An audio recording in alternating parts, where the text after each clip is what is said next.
Hello and welcome to Iggy's Toy Parade and Soldier Review. This is your host, Iggy.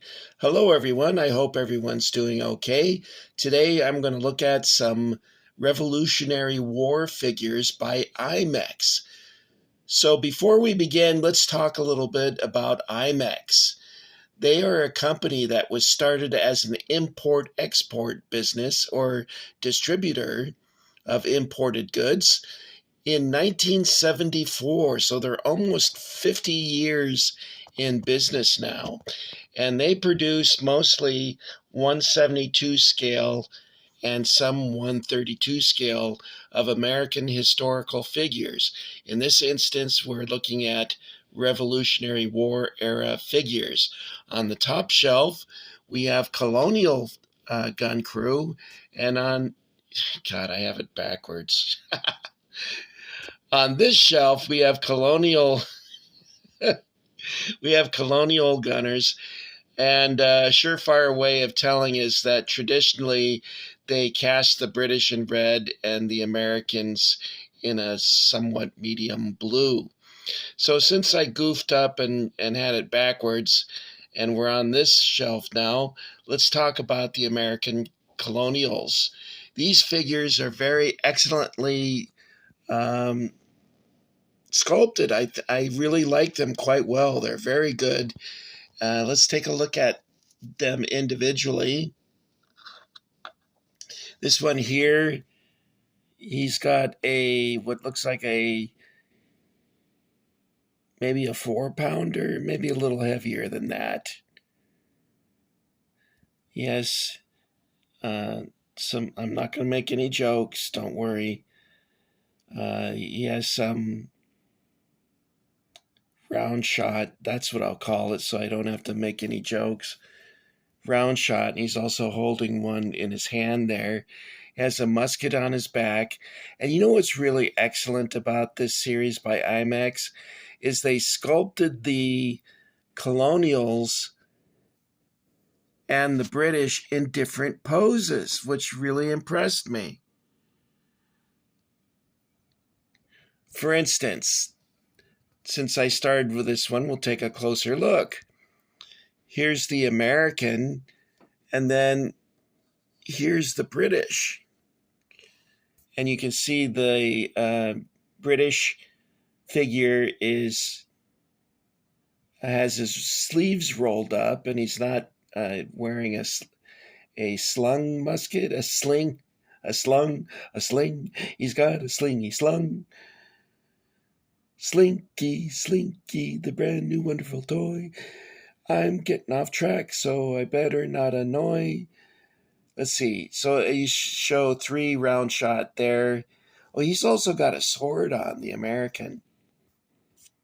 And there's 3 shot here, but as you can see, his 3 are between his legs. Stop it.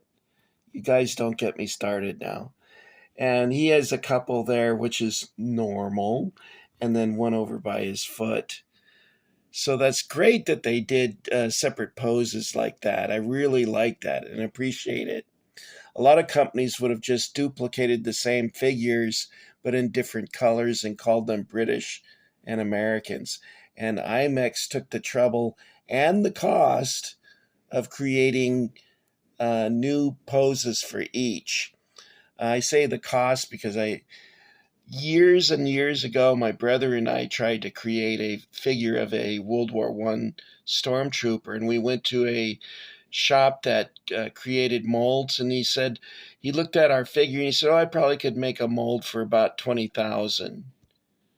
And my brother and I said, "Thank you," and we turned around and left. We didn't have $20,000, but you can imagine you're looking at $120,000 to do these.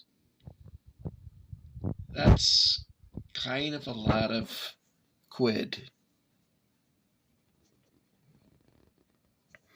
Okay, so we looked at that guy. This one here is also a different pose because you can see here that the British, he's got his held upright, and on this one, he's got it forward. I think that's to hold the match, but I'm not positive. But I think that's for the match. Okay. Now I really like, let's move some of these to the side here. I really like this pose because this is what I would be doing if I was firing a cannon. Let's take him up here. You see he's covering his ears, which is a very practical thing to do when you're dealing with cannons. And the British fella, he doesn't have his hat on, and he's also holding his ears, but somewhat to the side. He's got his head tilted to the side or leaning away from the gun, which would make sense too. Then the British have a guy holding a water bucket so that the guy holding the sponge could swab out the gun tube in between shots. You wouldn't want burning embers in your gun tube because you'd set off your next round and pretty much take away the arms of your loader. So it had to be sponged rather carefully. And this fella here, he's attempting to cover his ears, and he's holding the ramrod with the sponge at the very top.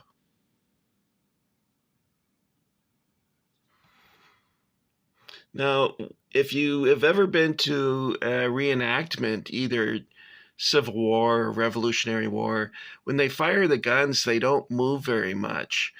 But if they had the proper amount of powder in the gun tube and having it push out around, the gun would, after it was fired, it would go in reverse, I don't know, maybe a yard or two, depending on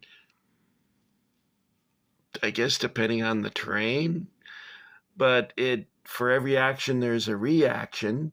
So when the round is pushed out, it causes the gun to go the other direction. That, of course, does not happen if they're just firing the powder. The gun might lift a little bit when you fire it, but it won't roll backwards. So when you're watching movies, you can tell that they're not firing actual rounds. Now this figure, it took me a while to figure it out, but those arms attached to let's hold him up for you. So he's got two holes there for his arms. His ramrod is broken, and that's what was throwing me off. But it looks like I should be able to glue that back together. This is a harder plastic. And the hard plastic glues together better. Now this guy here, I think he perhaps could do double duty as a pirate. He's got the glass up to his eye there, and he's holding a musket. These are great. I really like these. Now it also came with a gun, but I couldn't find the guns. They're probably still in storage or in a different box or something. These were all together in a baggie inside amongst a bunch of G.I. Joe stuff, believe it or not.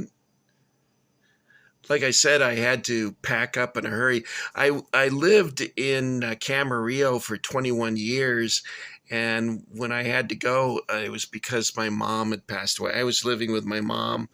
Iggy has never had a high income, and the reason for that is that every time I tried to get a high-paying, responsible job that you could form a career from, I would get upset from criticism or whatever it was and get very stressed out. In fact, that's how I activated my hereditary diabetes. I'm a type 1, and it did not trigger until I was 31 years old. Usually, diabetes type 1 hits young people when they're children under 12. And I got it at 31, and it was because of stress. So I've never handled those things very well. My brother says I worry about things too much, and that's probably true. Um, I can be objective enough to realize that I just was not very good at career type positions. And I've only had two career type positions, and I voluntarily resigned from both after, one was a couple years and the other one was 6 months. So I've always worked as a retail clerk, specifically as a cashier. So that's a long way to tell you, a long story to tell you that I've never had a great deal of money. And I was living with my mom, and when my mom passed away, I was asked to leave. It was not a harsh departure. They actually let me stay there another 3 years after my mom passed away, which was very kind. However, I knew that I would not be able to stay there after mom passed away. And so when the day came, I had to quickly throw everything into boxes, and that's how it got all jumbled up. Um, I think I was somewhat in denial. So, they're not going to ask me to leave. I've lived here so long. And I'm like, what a stupid thing to think. Anyway, my uncle was elderly, and he wanted to sell off his assets because he was 85. And I completely understand that. He was wanting to take care of everything before he passed away. Oddly enough, he lived to be almost 103. So the guy was very fortunate and long lived. He had a great life. He's got a wonderful wife. She's still alive. Okay, well, that was a long side story just to tell you why these were shoved in with G.I. Joes. I apologize for that. I hope I've focused on each of these long enough so that you can get a feel for what the poses are like. I think they're very good. This is the IMEX 132 scale. For Europeans, that would be 54 millimeter. And I don't know if they're still available, but I'm sure you can get them on eBay. Maybe there's an online hobby shop that still carries them. They're great figures. If you want to mix them with accurate figures, they work very well with accurate, extremely well. And I highly recommend these. I give these an A plus. Although I don't remember what the guns look like, but I'm sure that they're fine. Okay, guys, that's all I've got for you. Again, I apologize for my lengthy side notes there. Completely unnecessary, but Iggy likes to talk, so there you go. So thank you for joining the Iggy Army and getting Iggy with it. This is Iggy saying so long, and it's time to hit the Dusty Trail. You know where we're going. We're going to Roy Rogers Ranch, and we'll have some barbecue.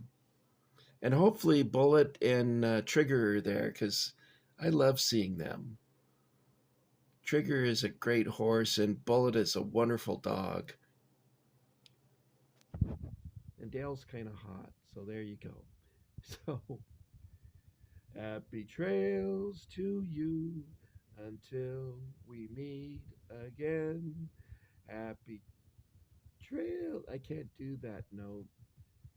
Not a trained singer, not a singer at all. So let's just say, Auf Wiedersehen. This is Iggy saying so long, folks, and thank you for watching. Da-dun, da-dun, da-dun, da-dun, da-dun, da-dun, da-dun, da-dun, da-dun, da-dun, da-dun. This is Iggy, and he's saying goodbye.